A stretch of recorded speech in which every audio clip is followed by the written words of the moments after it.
Hello, welcome back to the reading of the poem of the Man God, written by Maria Valtorta, Volume 3, Chapter 374,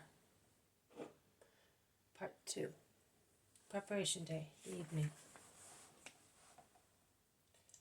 The supper proceeds according to the rite, and Jesus shines with joy and pleasure, being in the center of all his faithful disciples.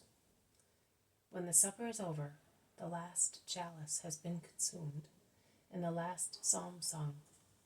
All those who were in the different rooms crowd into the entrance, but they cannot all go in because the table takes up much room. Let us go into the red hall, Master. We will push the table against the wall, and we will all be around you, suggests Lazarus, beckoning to the servants to do so. Jesus, who is sitting in the center, between the two precious columns, under the bright chandelier, on a tall pedestal formed with two bed seats used for the supper, now really looks like a king on a throne in the midst of his courtiers. His linen tunic, which he put on before supper, shines as if it were woven with precious threads, and looks even whiter against the opaque red of the walls and the bright red of the columns, and his countenance is really divine and regal while he speaks or listens to those around him. Even the most humble ones, whom he wanted near him, speak confidently, mentioning their hopes, their worries with simplicity and faith, as they feel that they are loved in a brotherly way by the others. But the happiest among so many happy people is Margium's grandfather. He does not part from his grandson even for one moment, and he delights in looking at him and listening to him. Now and again, as he is sitting beside Margium, who is standing, he rests his white head on the chest of his grandson, who caresses it. Jesus sees him do this several times, and he asks him, "Father, is your heart happy?" "Oh, very happy, my Lord. I cannot believe that it is true. I have but one desire now." "Which?" "The one I mentioned to my son, but he does not approve of it." "What is your desire?" "I would like to die, if possible, in this peace, soon at least, because I have already received the greatest blessing. No human being can have more on the earth. I want to go, suffer no more, go." "How rightly you spoke in the temple, Lord. Offering sacrifice from the property of the poor is as bad as slaughtering a son before his father's very eyes. Only this fear of you prevents Johanan from emulating Doros. He is forgetting what happened to the other one. His fields are thriving, and he fertilizes them with our perspiration. Is perspiration not the property of the poor workman, his very self that is worn out with work exceeding his strength? He does not beat us. He gives us enough to enable us to work, but does he not exploit us more than his oxen? Will you tell him, O my companions?"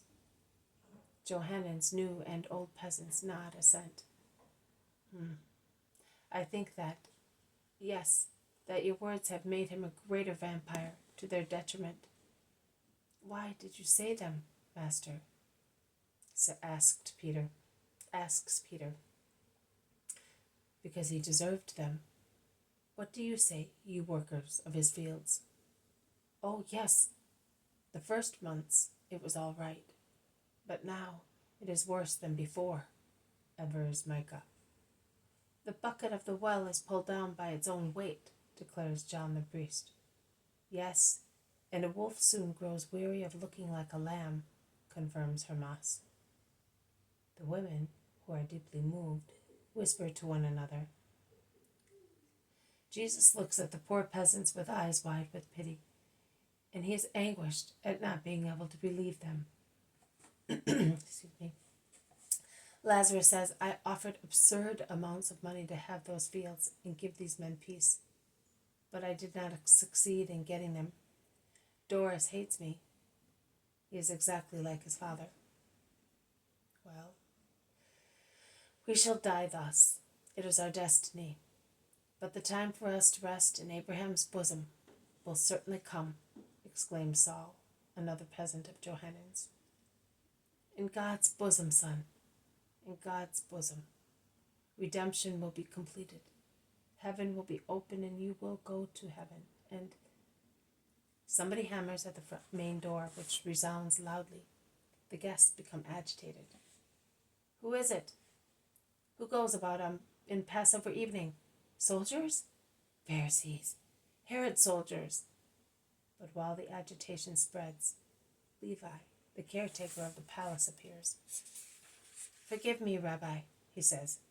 There is a man who wants you. He is in the entrance. He looks very depressed. He is old and looks like a man of the people. He wishes to see you at once. Hey, this is no evening for miracles.